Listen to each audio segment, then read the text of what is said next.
Good morning, America. This is your Silver Sun speaking, Jonathon, on Wednesday, 19th of January, 2022. Today, I would like to recount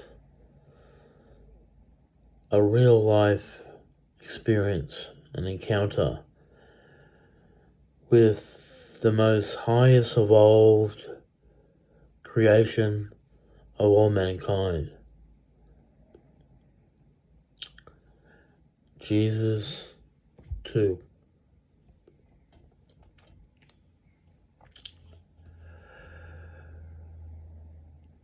It was probably about 6 to 7 months after I arrived here in this country at St. Mary's Cathedral, downtown Sydney Central. I, after finishing work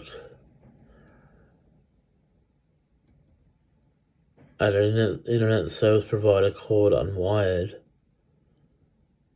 in which I was doing technical support,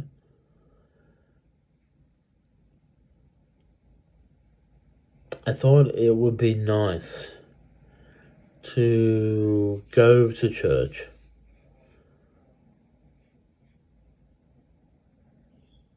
to feel renewed, inspired, and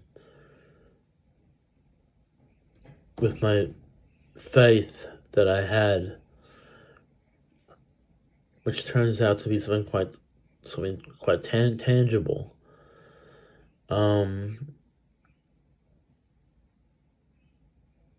I felt like it was necessary just to touch base with God, with Jesus, with my brothers, with the saints and the sinners. So it must have been around March, maybe April 2005, and it was after work. I finished the work at 5 p.m. and I would walk over through Hyde Park to St. Mary's Cathedral, and what would become a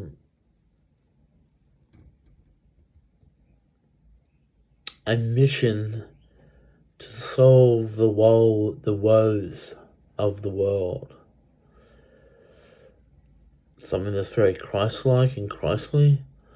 Something that all saviors are pursuing to try to accomplish. And someone might say, what kind of woes are you talking about? How did you find out about these woes, these conflicts, these problems, these systemic issues with the system that keep arising, and there's no give in the system? Rarely do rulers allow any give and take in the system. It's their way or it's the highway. So I went to church and I sat down in a pew,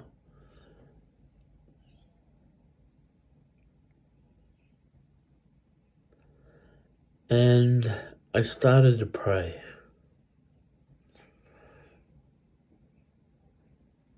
I started praying for Tibet. I started praying for the liberation of Aung San Suu Kyi. I prayed for democracy. I prayed that the light in our world does not get extinguished and expunged. I prayed for a revolution. I prayed for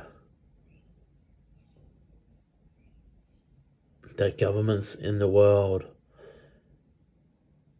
started to socialize their welfare systems. Many things I prayed for.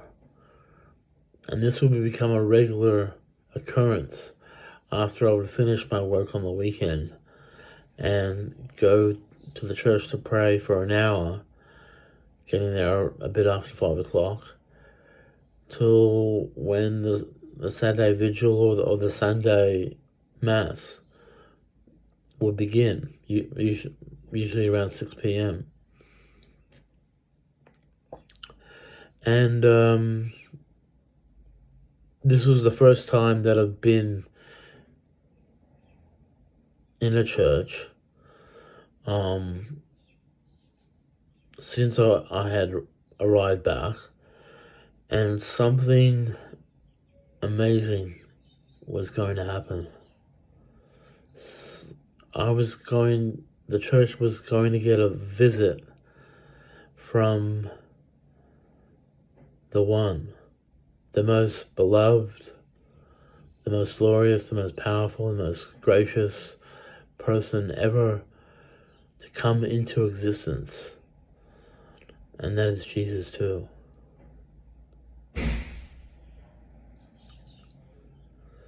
Jesus too came into the church after I entered, and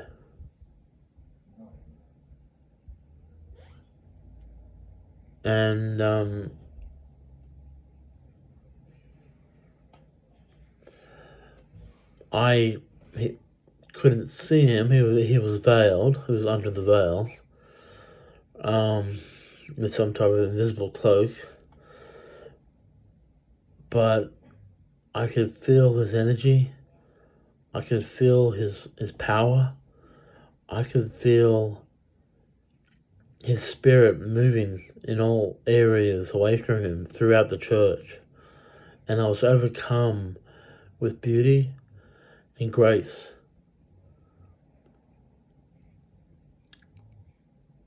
I looked in his direction where I believe he was standing, and he uttered a one sentence phrase, a one-liner in Aramaic, which I was immediately told the translation, which is, truth is beauty. Now, little did I know that Jesus is the truth. He knows the truth, and he can set people free by informing them of the truth. This is something that I have tried to master in life's ways, to try to inform people that there are other avenues and channels and directions they can take in their life if they're willing to do so, in order that what they're sowing in their day-to-day lives is something they can reap here in the hereafter. So he says to me, he wasn't speaking to anyone else, and he's speaking to my people, my colleagues, my associates. He's speaking to me, truth is beauty. And someone translated, and they sent a message to me mentally, informing me that this translation is truth is beauty. And little did I know how this phrase would become central to my mission, central to my purpose, central to my ambitions.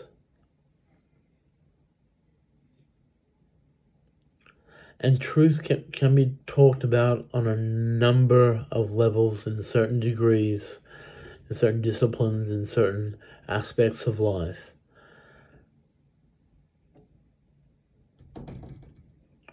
Orwell said, when the world is full of deceit, talking the truth can be revolutionary.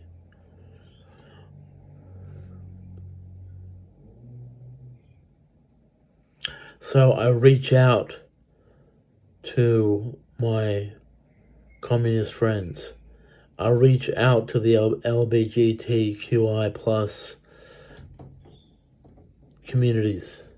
I reach out to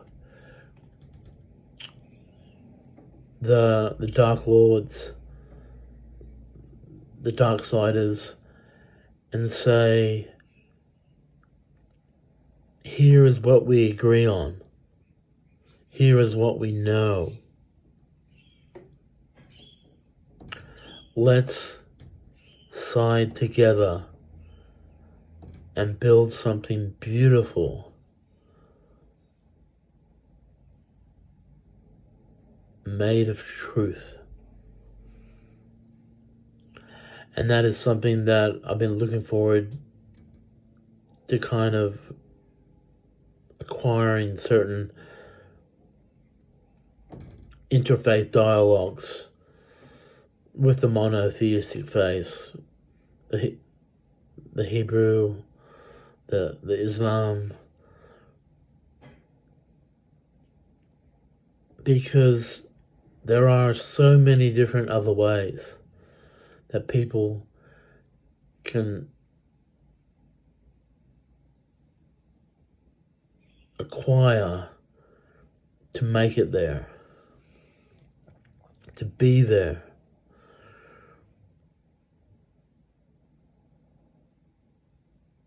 So standing up as church commenced and looking in Jesus' direction, he also sent the message like, don't look at me. He wanted to keep his face private. He wanted to hide his face from the other parishioners, the other people in the church that were there. He wanted to hide that from, so he is not identified. And I darted my eyes elsewhere in the church and just started going landscape in my vision and pulling back and not zeroing in. I mean, certain Jedis who harbor in my vessel as a hollow can see the truth, the outline of these images. And he was massive. He was a giant. Massive. But he also wants me to tell the world that many people in the first century who were Christians from Galilee and Judea, his family especially, did not die.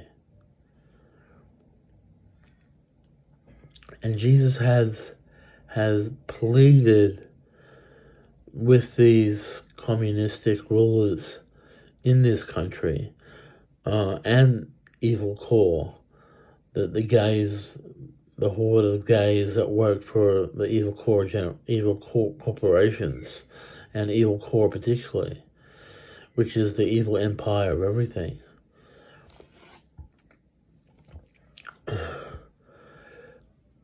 That I should not have to face death when I've done nothing wrong, when all I've tried to do is ever serve the Lord, when all with everything that I've accomplished and got done over my past 17 years the system should recognize my rights, and they should recognize my freedoms and stop subverting these systems in government, whether it be mental health or other elements,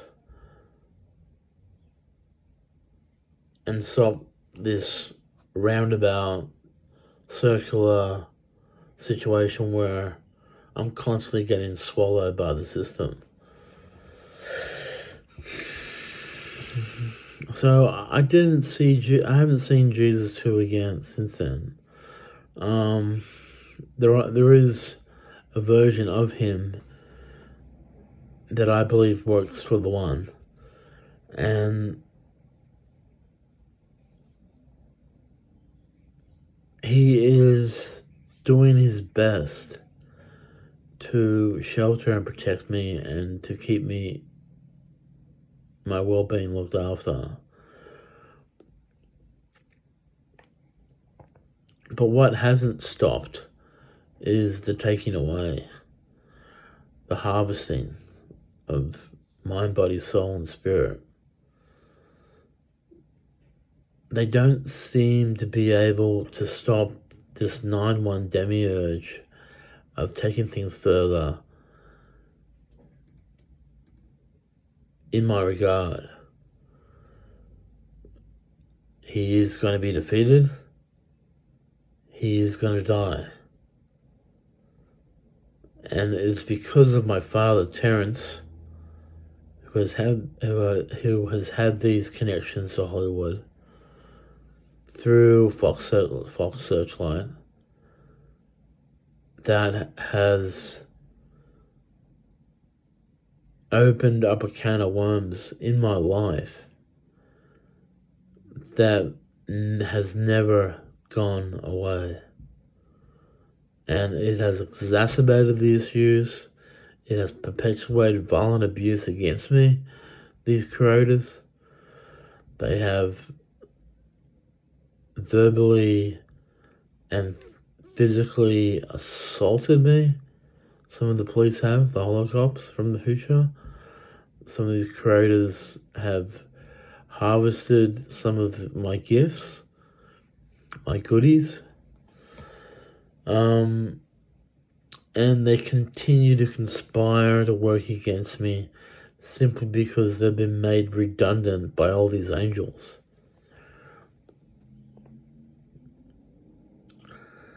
Now, that same day, in that church,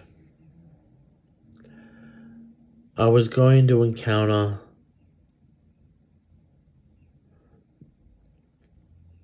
Sydney's Archbishop, George Pell. It was him that got, as he entered into the church, as he prepared for Mass and his sermon, he made it known that he will not be speaking in the Rhino-Dino dialect in front of me.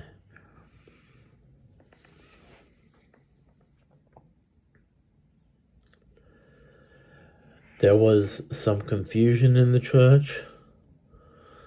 There was some older women who got upset and got angry that he was not going to go down that path. But he couldn't do anything to... He basically called for silence. To not make a big issue about it. And the Mass proceeded.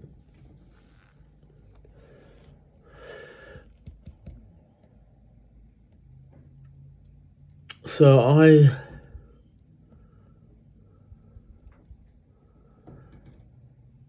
turned my my weekends when I work in the city on the weekends, as most of the week was made up of going to university full time, that I would spend from 5 p.m. to 6 p.m.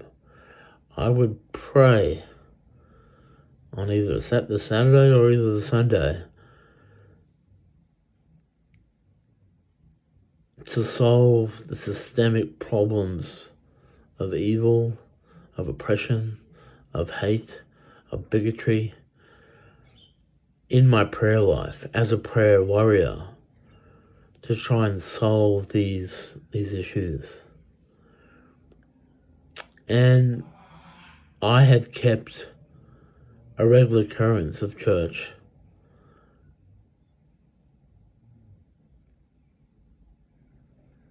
in Sydney at the Cathedral for probably up to close to a year and a half before I was deterred to stay away and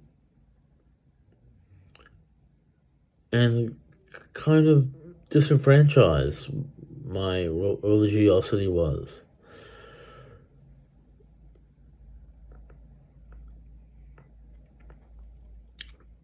And what I was doing was basically reminding God that the way I pray and the way Pope John Paul prayed was very similar to the Black Madonna, my godmother.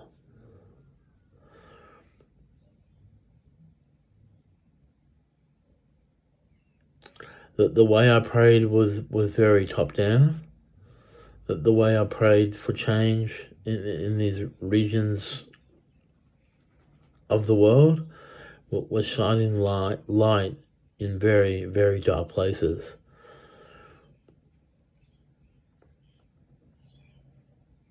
And it was in 2006 when I realized that my prayers had been answered and that Aung San Suu Kyi had been released from house arrest, and she was able to travel, and she was to be a major leader for democratic movements all around the world, which was amazing.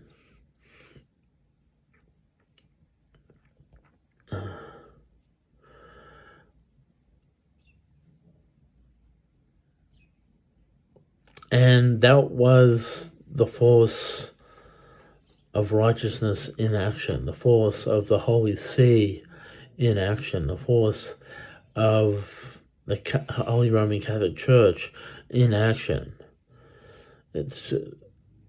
And people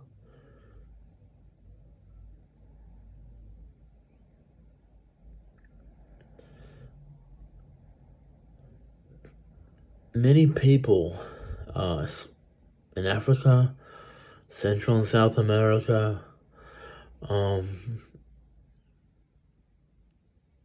parts of Asia,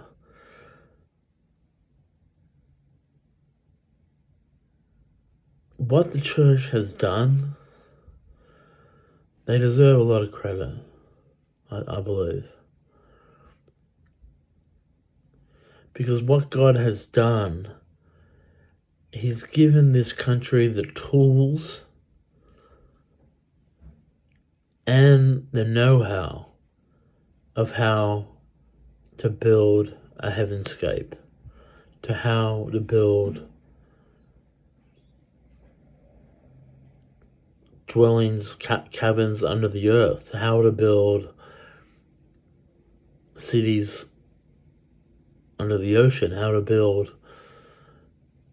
God acquired these skills over millennia, but heaven has always had the technology, and they have always kept it close to their hearts. There are many monocultures back in time who are Christian, who are communistic, and they want out. They want to reach the future. They want to live in today, the present. to hopefully see tomorrow. So these communistic Christians who live in monocultures, in caves, who might watch the wall, they have got it right. Some of them have got it right. Some of them may be born again. Some of them are saints. Some of them are warriors.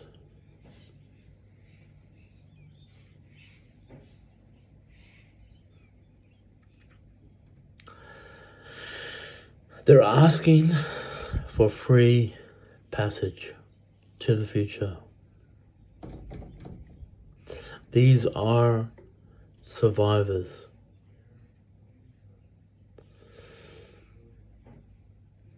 Can we make room for them? We can. Can we ensure that their technology is not replicated? No, we can't. Can we protect their lives? No, we can't. Satan will not vow to not strike these Christians down. Satan will threaten their well-being. Satan will expunge their light and their light beings. So will Mephistopheles. So Satan is stuck in a paradox in the future. We have communism on one side, we have capitalism on the other. We have them working for Stalin, we have us working for God. These are two diametrically opposed forces. And Satan, up to this point, has sided with commies. These people are cannibals. They harvest tissue from human beings, and they will do that in the end to these Satans who are the workhorse, who are the front line, who are the ones doing the heavy lifting. They will be trapped in communistic sectors where communistic reign and rule applies, and these Satans will succumb to their deaths at the hands of these communists in the end.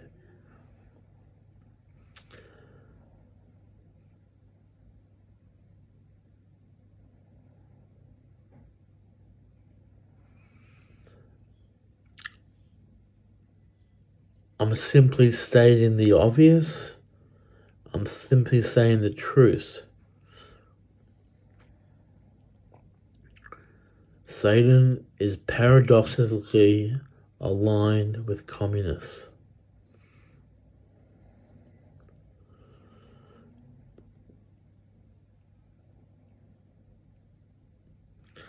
We have a Christian commune that has communistic technology where everything they need they have, and we wish to bring this way of life into being in the future. How we get around not replicating the technology, I don't know.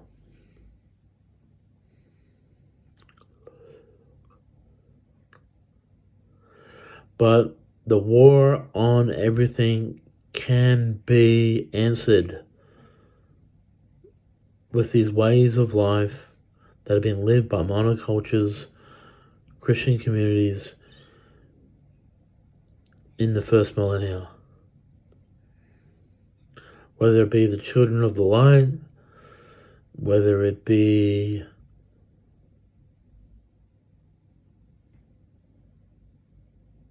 the Essenes, whether it be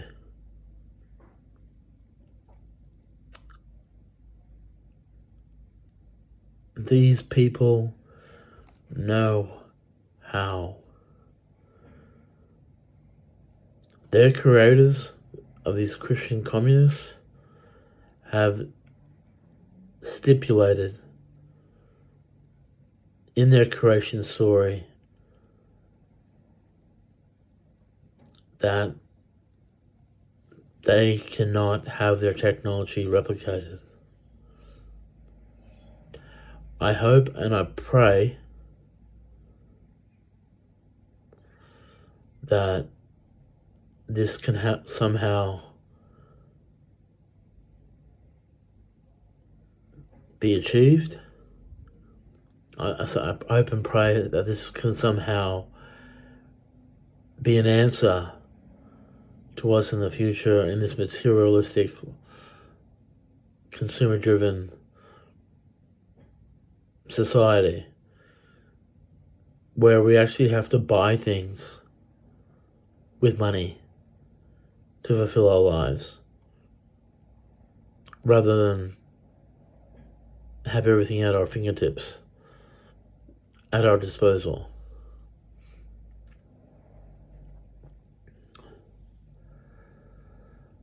So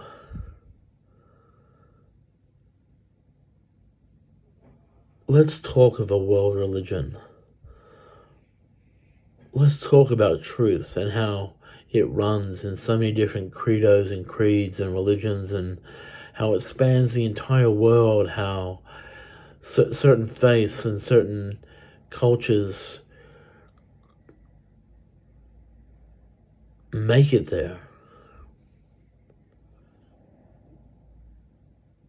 Let's bring us together, let's unite the faith, and let's dispel darkness in the gloriousness of the light of Christ. Amen.